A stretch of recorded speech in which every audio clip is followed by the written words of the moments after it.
नमस्कार दोस्तों, मैं हूं नम्रता, आपकी पॉलिटिकल साइंस एजुकेटर एट अड्डा 24/7 CUET टाइटन्स। और आज हम सॉल्व करने वाले हैं MCQ। मैंने आपको बताया था ना कि हम रिवाइज करेंगे चैप्टर पढ़ने के बाद MCQs के थ्रू। तो मैंने जो आपको लास्ट चैप्टर पढ़ाया है पॉलिटिक्स ऑफ प्लान्ड डेवलपमेंट, उसमें से कुछ 25 क्वेश्चंस मैं लेके आई हूँ, सो दैट आप उसे सॉल्व करो मेरे साथ और आपका चैप्टर फिर से रिवाइज हो जाए एक बार। तो स्टार्ट करते हैं बिना किसी देरी के।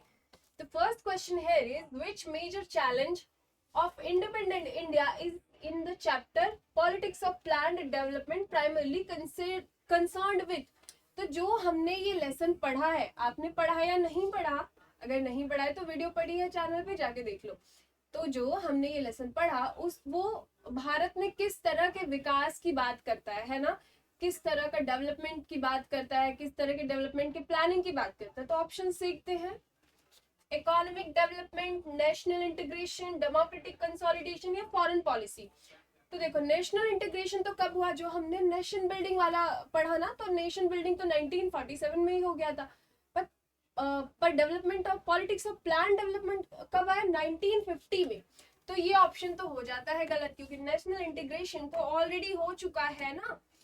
फिर देखो, फिर फॉरेन पॉलिसी नहीं, फॉरेन पॉलिसी तो रिलेटेड है किससे? अपने नेबरिंग कंट्रीज से हमारे कैसे रिलेशंस होंगे, क्या उनके साथ पॉलिसीज हम बनाने वाले, ये रिलेटेड है फॉरेन पॉलिसी से। तो ये ऑप्शन भी हो जाता है रॉन्ग। फिर है डेमोक्रेटिक कंसोलिडेशन। तो डेमोक्रेटिक कंसोलिडेशन ना इलेक्शन के टाइम आया 1951-52 में। तो ये ऑप्शन भी हो जाता है गलत। मतलब option 1 which is economic development is the right answer. कि भारत में हम जो बात कर रहे हैं पॉलिटिक्स ऑफ प्लान्ड डेवलपमेंट, यानी डेवलपमेंट की प्लानिंग की जो बात कर रहे हैं वो एक इकोनॉमिक, आर्थिक रूप से यानी पैसे के मामले के डेवलपमेंट की बात हो रही है। नेक्स्ट क्वेश्चन देखते हैं। The POSCO example in Odisha illustrate that development decision can involve conflict among। तो जो पास्को का उदाहरण दिया है, जो मैंने आपको उड़ीसा की स्टोरी समझाई है, तो मैंने अगेन बोला ना, आप वीडियो देखो तो उसमें है उड़ीसा की स्टोरी क्या थी। तो उड़ीसा की स्टोरी के थ्रू किस तरह के डेवलपमेंट में किस तरह के कॉन्फ्लिक्ट हो सकते हैं, ये मतलब क्या बताया गया है उड़ीसा वाले एग्जाम्पल से। तो ऑप्शंस देखते हैं। Different social groups, only political parties, only foreign governments, only government department, political party, government department, ये सारे लोगों के डेवलपमेंट की बात नहीं हो रही है। डेवलपमेंट की बात हो रही है सोशल ग्रुप्स, यानी जो सोशल सामाजिक लोग हैं उनके। तो कॉन्फ्लिक्ट किनके बीच होगा? कॉन्फ्लिक्ट भी उन्हीं के बीच होगा ना। तो option A here is the correct answer. Next question देखते हैं। According to the chapter, why can the meaning of development differ among people? तो हमने पढ़ा था उड़ीसा की स्टोरी, मैं आपको फिर से रिवाइज करा देती हूँ कि वहां पे आयरन ओर्स, वहां पे कुछ खनिज, कच्चे पदार्थ पाए जाते हैं, जिनको इंडस्ट्रियलिस्ट चाहते हैं कि डेवलपमेंट के नाम पे वहां माइनिंग हो, वहां इंडस्ट्रीज बैठे, और गवर्नमेंट भी चाहती है कि वहां पे माइनिंग होगी, इंडस्ट्रीज बैठेंगी तो हमें फॉरेन फंडिंग मिलेगी। तो इनके लिए तो डेवलपमेंट हुआ। लेकिन जो वहां के स्थानीय लोग हैं ना, जो लोकल्स है वहां पे, जो रहते आए हैं सदियों से, उनके लिए डिस्प्लेसमेंट, वो डिस्प्लेस होंगे वहां से, और उनकी लाइफ भी पूरी सी चेंज हो सकती है ना। तो ये कॉन्फ्लिक्ट हो गया उनके बीच में। तो क्वेश्चन यही है कि विकास का अर्थ अलग अलग लोगों के लिए अलग अलग क्यों हो रहा है? कहाँ जिनके लिए, कुछ लोगों के लिए, सरकार के लिए, उद्योगपतियों के लिए तो बहुत बड़ा विकास आर्थिक रूप से है कि आयरन ओर्स मिल गए, लेकिन लोगों के लिए वहां पे रहना ही मुश्किल हो जाएगा, वो डिस्प्लेस्ड हो जाएंगे। तो ये मायने लोगों के लिए अलग अलग क्यों है? सबका विकास एक साथ क्यों नहीं हो पा रहा? Because people have different interest and needs. क्योंकि लोगों के अलग अलग जरूरतें हैं, अलग अलग उनकी महत्वाकांक्षाएं हैं। कुछ लोगों के, इंडस्ट्रियलिस्ट की क्या नीड है, महत्वाकांक्षा, इंटरेस्ट क्या है उनका? उनका इंटरेस्ट है मनी, है ना। इंडस्ट्रीज बनाएंगे हम, इकोनॉमिक डेवलपमेंट करेंगे तो बहुत सारे पैसे आएंगे। और वहीं जो लोग हैं, वहां के लोकल्स हैं, उनकी नीड्स अलग है। उनकी नीड्स क्या है? एक स्टेबल लाइवलीहुड, उनका घर, उनकी सदियों से चली आई, उनके पूर्वजों का घर, उनकी पूर्वजों की जमीन, है ना। तो लोगों के इंटरेस्ट और लोगों की जरूरतें जब अलग होती है ना, तो डेवलपमेंट के मायने भी उनके लिए अलग अलग होते हैं। और ये जो मायने अलग अलग सबके लिए हो रहे हैं, तो उनको बैलेंस किस तरह से करना है ना, तो इसलिए डेवलपमेंट की जाती है प्लानिंग। ठीक है। नेक्स्ट क्वेश्चन है, in the chapter left generally favours. तो आपके जो चैप्टर में लेफ्ट विंग, राइट विंग दिया गया है, तो उसमें लेफ्ट का क्या थॉट प्रोसेस है, लेफ्ट की आइडियोलॉजी क्या है, ये हमें जानना है। तो देखो मैंने आपको बताया था ड्यूरिंग फ्रेंच रेवोल्यूशन, है ना, जब 1789 में हुआ था फ्रेंच रेवोल्यूशन, तो जो वहां के किंग थे, कौन से थे वहां के राजा? लुई 16। तो लुई 16 को जो लोग फेवर कर रहे थे ना, वो बैठे थे उनके उनके राइट में, और जो लोग लुई 16 को अपोज कर रहे थे कि इसको हटा दो, वो बैठे थे उनके लेफ्ट में। तो यहाँ से कॉन्सेप्ट निकल गया लेफ्ट और राइट का। लेफ्ट लोग वो होते हैं जो पुरानी चीजों को तोड़ना चाहते हैं, है ना, सरकार को ज्यादा से ज्यादा मतलब स्टेट को रोल देना चाहते हैं, और किसी एक व्यक्ति विशेष यानी किसी एक पर्टिकुलर पर्सन के दायरे से सत्ता को या रन को हटाना चाहते हैं। और राइट विंग वही वो ट्रेडिशंस के पीछे चले आ रहे हैं, उनको चाहिए हर चीज का ट्रेडिशन, ठीक है। वो चाहते हैं कि सरकार का कंट्रोल, मतलब बाहरी लोगों का कंट्रोल कम से कम हो, ठीक है। तो लेफ्ट और राइट की आइडियोलॉजी ये है। तो चैप्टर में यही दिया, लेफ्ट की आइडियोलॉजी क्या है? Greater state control and regulation. वो नहीं चाहते कि किसी पर्टिकुलर पर्सन के कंट्रोल में रहे स्टेट यानी जो भी डेवलपमेंट प्रोसेस है वो किसी एक व्यक्ति विशेष के हाथ में नहीं रहना चाहिए, वो पूरे स्टेट के कंट्रोल में रहना चाहिए। यही है लेफ्ट का थॉट प्रोसेस और यही है लेफ्ट की आइडियोलॉजी। नेक्स्ट क्वेश्चन देखते हैं हम। The right is generally associated with the belief that economic process is best promoted through। तो राइट क्या है? राइट विंग यानी दक्षिण पंथ सामान्यतः किस माध्यम से आर्थिक प्रगति को बढ़ावा देने में विश्वास करता है? तो जैसे कि मैंने आपको प्रीवियस स्लाइड में भी बताया है, open competition and market based economy. वो चाहता है कि सरकार कोई जो लोग है ना, जो एक झुंड है, वो कहीं दखल दे ही ना, मार्केट खुला रहे, वहां पे जैसे डिमांड जो कर रहा है, जैसे जो सप्लाई कर रहा है, उसको उस हिसाब से वो प्रमोट होता रहेगा, उसकी उस हिसाब से डेवलपमेंट होती रहेगी।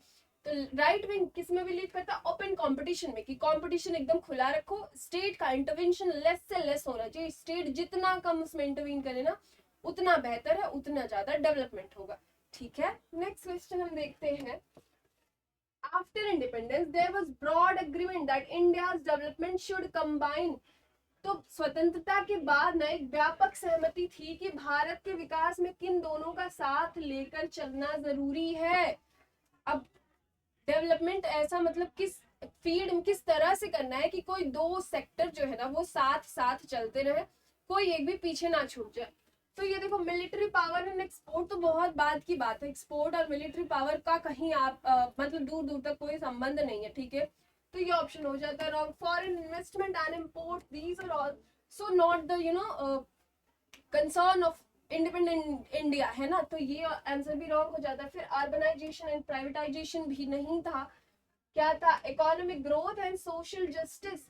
हमें इस तरह से डेवलपमेंट करनी थी कि हमारा आर्थिक रूप से देश विकसित भी होते रहे और सोशल जस्टिस भी, हम कहीं पैसे की दौड़ में, पैसे की होड़ में ना, सोशल जस्टिस जो समाज में न्याय है, सामाजिक न्याय को कहीं नहीं भूल जाए, ठीक है। तो इकोनॉमिक डेवलपमेंट भी हमें करना है और हमें सोशल जस्टिस भी मेंटेन रखना है। कहाँ? अपने समाज में, अपने देश में। तो ये क्वेश्चन हो गया। नेक्स्ट है, which two broad development models were discussed in India at the time of independent। स्वतंत्रता के समय भारत में विकास के किन दो व्यापक मॉडलों पर चर्चा की गई कि इस तरह से होना चाहिए विकास, इस तरह से नहीं होना चाहिए? Liberal, capitalist and social. अब लिबरल, कैपिटलिस्ट और सोशलिस्ट ये दो थे ना। देखो, वेस्टर्न हम जानते हैं, वेस्टर्न आइडियोलॉजी थी जो क्या थी? लिबरल और कैपिटलिस्ट थी, और जो प्राइवेटाइजेशन में बिलीव करती थी। और एक थी सोशलिस्ट, यानी जो मैक्सिमम लोगों के भले की, कल्याण की, वेलफेयर स्टेट की बात करती थी, है ना। तो हमारा देश किससे ज्यादा इन्फ्लुएंस था? इन्फ्लुएंस तो सोशलिस्ट से था, लेकिन मॉडल्स कौन से थे? दो, लिबरल कैपिटलिस्ट और सोशलिस्ट। और भारत और हमारे प्राइम मिनिस्टर पंडित जवाहरलाल नेहरू किससे सबसे ज्यादा इन्फ्लुएंस थे? तो यूएसएसआर की जो आइडियोलॉजी थी, और यूएसएसआर यानी रशिया जो अभी का है, हम रशिया को समझते हैं, तो उनकी आइडियोलॉजी क्या थी? सोशलिस्ट, ठीक है। फिर नेक्स्ट क्वेश्चन है, which institution was created by the government of India in March 1950 to play an advisory role in planning। तो 1950 में, मार्च 1950 में कौन सी एडवाइजरी बॉडी चूज करी गई, बनाई गई? किसके लिए? योजना के लिए, सलाहकारी भूमिका निभाने के लिए, कि हमारे देश का विकास कैसे होगा, इसका आप इसको प्लान करो और एक एडवाइस दो। मतलब आप जो भी हमें दोगे ना, सलाह दोगे, जो भी आपकी रिसर्च होगी, जो भी आपका कहना होगा कि इस तरह से डेवलपमेंट हो, इस तरह से नहीं हो। तो वो ना एडवाइजरी होगी, मतलब अंतिम फैसला किसका होगा, कैबिनेट का होगा। जो मंत्रिमंडल होगा वो उस एडवाइस पे, उस सलाह पे विचार करेगा, देखते हैं ये ठीक है ये गलत है, ये सारी चीजें वो भला बुरा सब देखने के बाद ना वो फिर डिसाइड करेंगे कि हमें ये सलाह माननी चाहिए, इस तरह से डेवलपमेंट करना चाहिए, ये विकास का पथ होगा या नहीं होगा, ठीक है। तो वो एडवाइजरी बॉडी कौन सी थी, प्लानिंग कमीशन, जो कब स्टैब्लिश हुई, मार्च 1950 में। और इसके चेयरमैन का रोल कौन प्ले करता है, chairman of planning commission is prime minister of India, ठीक है। ये प्लानिंग कमीशन के हेड यानी चेयरमैन का रोल प्ले करते हैं। नेक्स्ट क्वेश्चन हम देखते हैं, the planning commission was established. तो प्लानिंग कमीशन की स्थापना हुई किस तरह हुई, कब थी, मार्च 1950 में। और इसके चेयरमैन कौन है, तो प्रधानमंत्री। लेकिन किस तरह से हुई, तो हुई थी by a simple resolution of government of India. Bharat सरकार के एक बहुत सिंपल से रेजोल्यूशन के थ्रू हो गई थी प्लानिंग कमीशन की स्थापना। नेक्स्ट क्वेश्चन है, When did NITI Aayog came into existence replacing planning commission? तो जिस संस्था ने प्लानिंग कमीशन को रिप्लेस कर दिया, यानी प्लानिंग कमीशन को हटा दिया गया और इस संस्था को उसकी जगह पे रख दिया गया, तो वो संस्था कौन सी है, पहले तो वो संस्था है नीति आयोग। अब नीति आयोग एग्जिस्टेंस में कब आई, पहले हम जानते हैं नीति आयोग का फुल फॉर्म है national institution of transforming India. और ये कब आया एग्जिस्टेंस में, तो ये आया 1 जनवरी 2015 को, नीति आयोग। तो ऑप्शन ए हो जाता है करेक्ट। 1 जनवरी 2015 को नीति आयोग, जो जिसने किसको रिप्लेस किया, प्लानिंग कमीशन को। और क्यों रिप्लेस किया, क्योंकि हमें लगा कि हमें कुछ और मॉडिफिकेशंस की जरूरत है ना। तो संस्था को मॉडिफिकेट किया गया और उसके बाद सीधे मॉडिफाई किया गया। मॉडिफिकेशन के बाद उस प्लानिंग कमीशन को हटा के प्लानिंग कमीशन की जगह कौन आ गया, national institution of transforming India, that is NITI Aayog. देखो, why did idea of planning gain wide support in 1940s and 50s? तो 1940 और 50 के दशक में डेवलपमेंट की प्लानिंग करने का आइडिया जो था वो इतना फेमस क्यों हो गया अचानक से। पहले से भी लोग डेवलपमेंट करते आ रहे थे, लेकिन बिना किसी प्लानिंग के, बिना कोई स्ट्रक्चर वे में ऐसे करते आ रहे थे प्लानिंग डेवलपमेंट की। लेकिन 1940 से 1950 के दशक में ऐसा क्या हो गया कि अब सबको लगने लगा अचानक से कि यार हमें तो प्लानिंग कर लेनी चाहिए, है ना। अभी तक तो जैसे चल रहा था तैसे चल रहा था। तो हुआ ये जी कि 1945 में खत्म हुआ वर्ल्ड वॉर 2। और जब 1945 में वर्ल्ड वॉर 2 खत्म हो गया तो लोगों को लगा कि वर्ल्ड वॉर के बाद क्या आ गई, ग्रेट डिप्रेशन। और ग्रेट डिप्रेशन का मतलब वो दिमागी संतुलन खोना वाला डिप्रेशन नहीं, ग्रेट डिप्रेशन का मतलब था मंदी। वैसे दिमागी संतुलन खोने वाला जो डिप्रेशन होता है ना, वो शायद मंदी से भी बड़ा वाला, भयानक वाला होता है, पर हम यहाँ पे उसकी बात नहीं कर रहे हैं। हम बात कर रहे हैं पैसे की मंदी, पैसे की तंगी वाली मंदी की बात। तो 1945 में जब सेकेंड वर्ल्ड वॉर खत्म हो गया ना, तो बहुत मंदी, बहुत बड़ी पूरे विश्व में मंदी आ गई। क्यों आ गई, क्योंकि जो भी युद्ध हो रहा था ना, उसमें सब लोग एकदम अनहड़ खर्चे करे जा रहे थे, पैसे डाल रहे हैं, सैनिक आदमी मतलब सैनिक मर रहे हैं, लोग मर रहे हैं, पैसे इतने वेस्ट हो रहे हैं। तो कोई प्लानिंग नहीं थी कि कितना खर्च करना है, कितना नहीं खर्च करना है। कोई अचानक से कोई हम पे विपदा आ गई तो उसके लिए भी कुछ इमरजेंसी फंड टाइप रखना है, तो ये सारी चीजें प्लानिंग थी नहीं। अब जब उन्होंने झेला ना, युद्ध खत्म हो गया और फिर उनको लगा यार हम तो अचानक से ही गरीब हो गए, हमें अब उन्हें लगा कि हमें जरूरत है किसकी, प्लानिंग की। प्लानिंग गेन मतलब हम एक प्लानिंग करेंगे, प्लानिंग गेन वाइड सपोर्ट, कि हमें प्लान करके डेवलपमेंट करना चाहिए। तो ऑप्शन क्या है, experience of the great depression, war and plan reconstruction. जब वॉर हुआ, बहुत बड़ी मंदी आई, तो उसके बाद ही लोगों को फील हुआ ना, जैसे मैंने बताया। तो कब हुआ था, 1940 से 50 के बीच, यानी 1945 में जब वर्ल्ड वॉर खत्म हुआ, जब बहुत बड़ी मंदी आई पूरे विश्व में, मंदी मतलब पैसे की तंगी वाली मंदी, डिप्रेशन।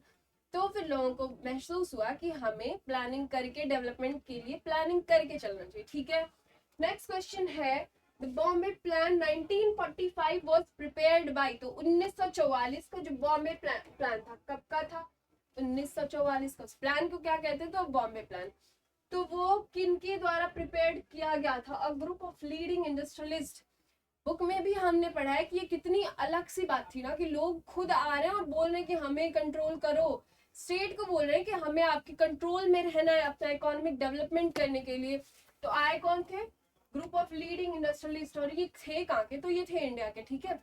ये लोग आए और इन्होंने कहा, बॉम्बे प्लान लेके आए, और उस प्लान में उन्होंने कहा कि हम चाहते हैं कि स्टेट यानी सरकार हमारे जो भी प्लान होने वाले हैं उनमें इंटरवीन करें, हमें सजेशंस दे, हमें फंड्स दे, ये सारी चीजें वो लेके आए थे। फिर देखो, what was a central idea of Bombay plan. तो बॉम्बे प्लान का सेंट्रल आइडिया क्या था? The government should take major steps in industrial and economic investment. तो उसका मेन यही था कि वो क्यों बोल रहे हैं कि हम पे कंट्रोल करो, क्योंकि उन्हें चाहिए था इकोनॉमिक इन्वेस्टमेंट। आप हम थोड़ा सा दे रहे हैं आपको कि चलो ठीक है हम पे कंट्रोल कर लो, लेकिन पैसे दे के कंट्रोल करना। तो इस वजह से इसका मेन मोटो ही क्या था? Economic investment. किससे? सरकार से। इसलिए जो लीडिंग इंडस्ट्रियलिस्ट थे इंडिया के 1944 में, वो लेके आए बॉम्बे प्लान, ठीक है। तो हो गया। फिर नेक्स्ट क्वेश्चन देखते हैं। The planning commission played a central role in deciding India's. तो प्लानिंग कमीशन का रोल क्या था मेन? वो किस रोल के लिए, मतलब क्या रोल प्ले करती थी बेसिकली? तो डेवलपमेंट पाथ एंड स्ट्रैटेजी। वो डेवलपमेंट का रास्ता तय करती थी, और स्ट्रैटेजी क्या होगी, किस तरह से डेवलपमेंट करेंगे। जैसे मैंने आपको पहले ही बताया कि डेवलपमेंट करना के लिए प्लानिंग जरूरी थी, उसका एक प्रॉपर वे डिसाइड करना जरूरी था, क्योंकि सबके लिए अलग अलग मायने होते हैं ना। किसी के लिए जो चीज डेवलपमेंट है, किसी के लिए वही चीज बेघर हो जाना होता है। तो सबका साथ में डेवलपमेंट हो सके, सबका साथ सबका विकास चल सके, इसलिए प्लानिंग की जरूरत थी, है ना। तो डेवलपमेंट पाथ और स्ट्रैटेजी के लिए प्लानिंग कमीशन की जरूरत पड़ी। Next question is, India adopted 5 year plans mainly because they provided. तो भारत ने 5 साल, ये जो डेवलपमेंट प्लानिंग उन्होंने रखी ना कि हम प्लान डेवलपमेंट करेंगे, उसमें इन्होंने 5 साल का टाइम स्पेंड रखा कि हमारा प्लान क्या होगा? 5 year plan, 5 year plan, 5 year plan के थ्रू हम करेंगे डेवलपमेंट। तो इतना लंबा क्यों रखा? क्योंकि a long term framework for income expenditure and priorities. उनको चाहिए था लॉन्ग टर्म, लंबे टाइम तक का क्या चाहिए था उनको?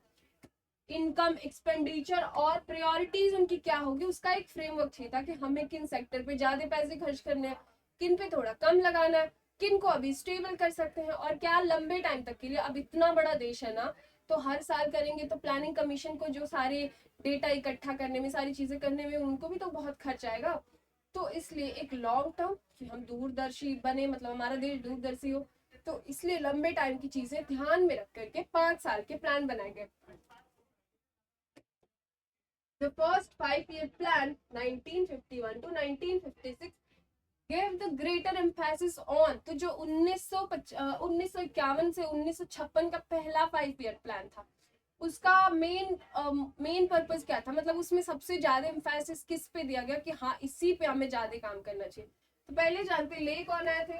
तो ले आए थे के.एन. राज। ले नहीं आए थे, मतलब मेजर रोल इसमें प्ले किया था फर्स्ट 5 ईयर में के.एन. राज ने। और इन्होंने क्या कहा था ना कि देश पहले से 200 सालों से बहुत लुट पिट रहा है, तो हम पहले जो हमारी मुख्य शक्ति है, मुख्य शक्ति क्या है हमारी?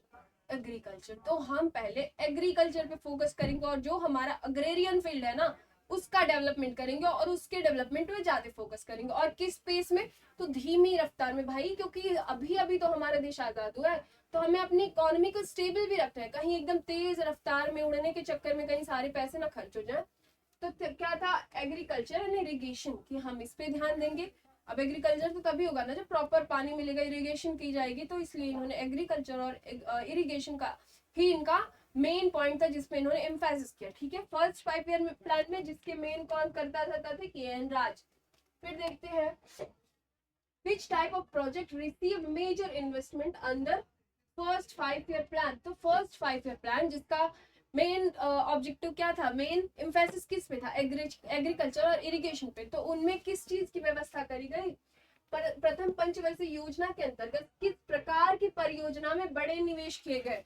तो इरिगेशन, हम जानते हैं खेती के लिए क्या सबसे ज्यादा जरूरी एक है इरिगेशन, किस तरह खेतों को पानी दी जाती है, किस तरह सिंचाई करी जाती है ना।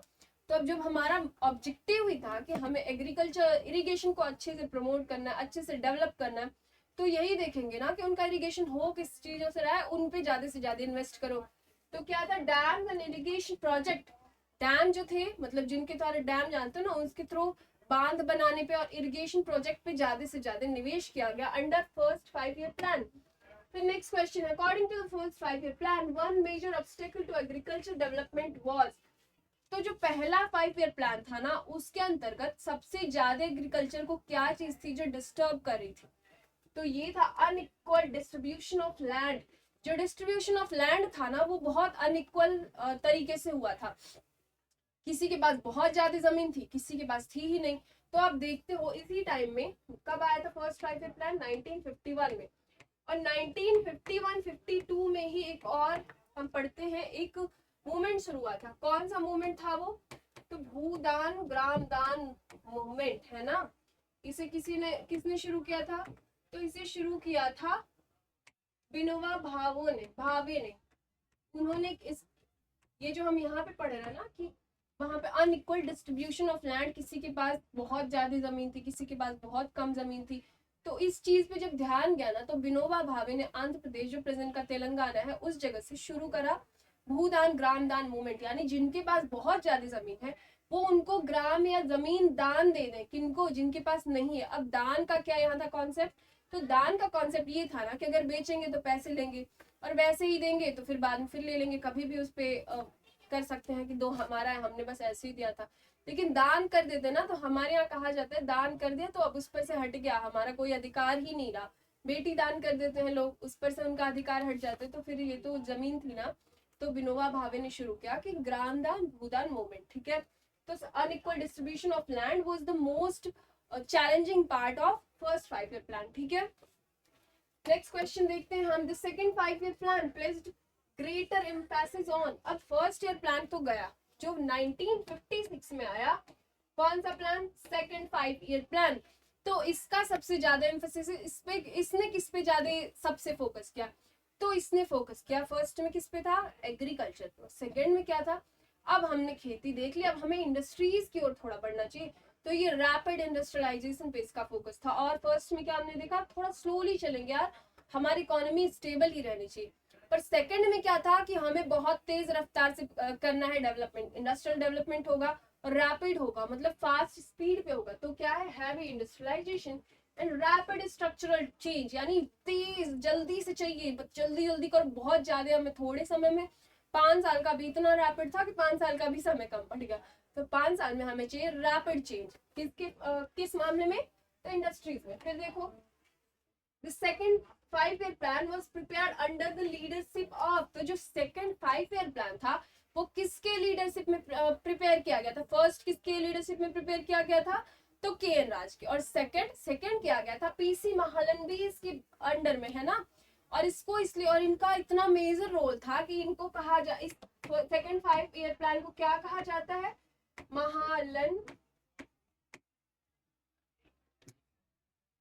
महालनबीस प्लान। और महालनबीस प्लान इसीलिए कहा जाता है क्योंकि पीसी महालनबीस का बहुत मेजर रोल था सेकंड 5 ईयर प्लान को प्लान करने में, ठीक है। नेक्स्ट क्वेश्चन देखते हैं, why did the government impose high import duties during the period of rapid industrialisation.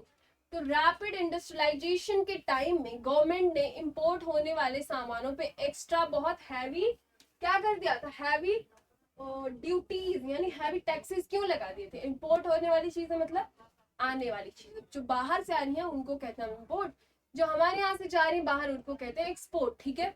तो सरकार ने सेकेंड 5 ईयर प्लान जो था, जिसमें किस पे एम्फेसिस था, हैवी इंडस्ट्रियलाइजेशन पे। तो उस टाइम ना सरकार ने क्या किया कि जो चीजें इंपोर्ट हो रही थी उन पे बहुत लंबे लंबे बहुत ज्यादा बड़े बड़े टैक्सेस लगा दिए। क्यों लगा दिए, टैक्सेस ज्यादा लगाने का मोटो क्या था कि अब लोग इसे कम खरीदेंगे। अगर हम टैक्स किसी चीज पे लगा देंगे तो उसका दाम ऑटोमेटिकली ज्यादा हो जाएगा, ऑटोमेटिकली दाम हो जाएगा तो लोग उसको कम खरीदेंगे। और ऐसा क्यों किया सरकार ने, टू प्रोटेक्ट डोमेस्टिक इंडस्ट्रीज। अब हम जब हैवी इंडस्ट्रियलाइजेशन कर रहे हैं, रैपिड ग्रोथ कर रहे हैं इंडस्ट्रीज के अपने देश में, तो हम चाहेंगे ना कि जो हम इंडस्ट्रीज बना रहे हैं, हमारी डोमेस्टिक इंडस्ट्रीज है, वो क्या रहे, प्रोटेक्टेड रहे। और प्रोटेक्टेड कब रहेंगी, जब उससे लोग सामान खरीदेंगे। उससे सामान कब खरीदेंगे, जब बाहर से आने वाले सामान एक्स्ट्रा महंगे रहेंगे तो अपने देश में जो सामान बन रहा है उन पे लोग ज्यादा खरीदेंगे और इस तरह से वो इंडस्ट्रीज प्रोटेक्टेड रहेंगी, मतलब सुरक्षित रहेंगी। नेक्स्ट क्वेश्चन है which of the following was identified as a problem associated with the heavy industrialization strategy। तो heavy industrialization strategy जो second 5 year plan में आई, अब उससे प्रॉब्लम क्या हुई, तो उससे प्रॉब्लम ये हुई जी कि agriculture received relatively less investment, raising flood security, food security scarcity, food scarcity and security concerns. तो जो सेकंड वाला हम लेके आए इंडस्ट्रियलाइजेशन के लिए कि रैपिड इंडस्ट्रियलाइजेशन होना चाहिए, बहुत सारे उद्योग बनने चाहिए, इंडस्ट्रीज बननी चाहिए, तो इसमें हमारा जो पहला 5 ईयर प्लान का जो मेन ऑब्जेक्टिव था एग्रीकल्चर, एग्रेरियन फील्ड, वो कहीं छूट गया पीछे। ठीक है, मतलब होता है ना कि एक हमारा जब छोटा भाई कोई होता है, छोटा भाई बहन जो भी होता है, उसके बाद कोई और पैदा हो जाता है तो हम पहले वाले पे ध्यान देना थोड़ा कम कर देते हैं ना। तो जो फर्स्ट 5 ईयर प्लान में तो हमने एग्रीकल्चर को बढ़ चढ़ के खूब सारा ध्यान दिया एग्रीकल्चर पे, लेकिन भाखड़ा नागल बांध प्रोजेक्ट भी आया फर्स्ट 5 ईयर प्लान के दौरान। लेकिन उसके बाद जब हम इंडस्ट्रीज पे हमारा फोकस किया ना तो हम एग्रीकल्चर को भूलने लगे, है ना। तो इससे क्या हुआ, एग्रीकल्चर फील्ड फिर से डूम होने लगा और देश में क्या आने लगी, फूड की कमी। ठीक है, कि अब खाने का, भोजन का कैसे हो सकता है, भोजन कम पड़ सकता है, फूड स्कार्सिटी हो सकती है देश में। तो ये था सेकंड 5 ईयर प्लान का, ये हम कह सकते हैं खराब था, खामी थी, ऐसा पॉइंट था, नेगेटिव पॉइंट था। ठीक है, नेक्स्ट क्वेश्चन है The fourth 5 year plan, originally due to begin in 1966, was delayed because India faced। तो फोर्थ 5 ईयर प्लान जो कब आना चाहिए था 1966 में, वो क्यों इतना देर हो गया हम जानते हैं ना। फर्स्ट टाइम पे आया, सेकंड टाइम पे आया, थर्ड। अब फर्स्ट किस लिए था, एग्रीकल्चर के लिए, सेकंड किस लिए था, इंडस्ट्रीज के लिए, थर्ड किस लिए था, इन दोनों को बैलेंस करने के लिए। यानी हम दोनों को बैलेंस करेंगे ताकि फूड स्कार्सिटी भी ना हो देश में और इंडस्ट्रियलाइजेशन भी होते रहे स्पीड पे। तो इसको बैलेंस करने के लिए था थर्ड 5 ईयर प्लान। अब थर्ड 5 ईयर प्लान भी टाइम पे आ गया। कब आया, देखो फर्स्ट आया 1951-56, सेकंड आया 1956 से 1962। ठीक है, तो थर्ड भी 1961-62 में आ गया था, लेकिन फोर्थ वाला जो आज आना चाहिए था कब, 1966 में, वो देर से आया। क्यों देर से आया, क्योंकि हमारा देश 1962 में क्या हो गया, 1962 में हो गया इंडो साइनो वॉर, यानी इंडिया और चीन का युद्ध। फिर 1955 में क्या हो गया, तो 1965 में हो गया इंडो पाक वॉर, भारत और पाकिस्तान का युद्ध हो गया। तो अब ऐसे में ना हमारे देश में थोड़ी सी आ गई गरीबी, economic crisis, deep economic crisis. किस वजह से आ गई थी, क्योंकि हमारे देश ने इस 4 साल के अंतराल में 3 साल के अंतर 62 और 65, 3 साल के अंतराल में दो युद्ध फेस कर लिए थे, है ना।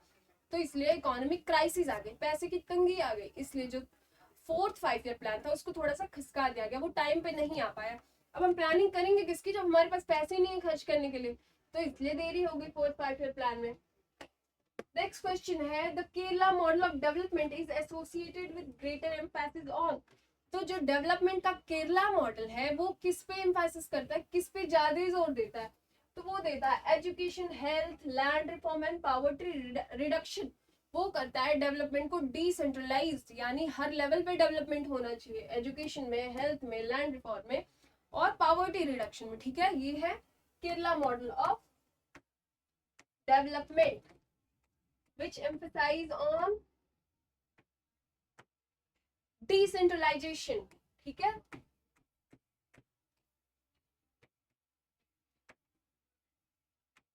फिर नेक्स्ट क्वेश्चन हम देखते हैं केरला मॉडल में। जब भी आपके बुक में कहीं केरला मॉडल आएगा तो आपको सीधे से जान लेना है कि इसका फोकस किस पे है, तो है डिसेंट्रलाइजेशन पे। नेक्स्ट क्वेश्चन है What is a key feature of decentralized planning highlighted in the Kerala model. देखो डिसेंट्रलाइज करना, एक ही जगह पे गुट बना के एक ही चीज के डेवलपमेंट के बारे में नहीं सोचना भाई, सबके डेवलपमेंट के बारे में सोचना। ठीक है, peoples participation through local institution यानी लोकल लेवल पे, छोटे लेवल पे इंस्टीट्यूट्स बना के लोगों की भागीदारी, यानी जो आसपास के लोग हैं ना, ग्राम पंचायत, जिला पंचायत, ये सारे लोगों को इंक्लूड किया जाए डेवलपमेंट प्रोसेस में।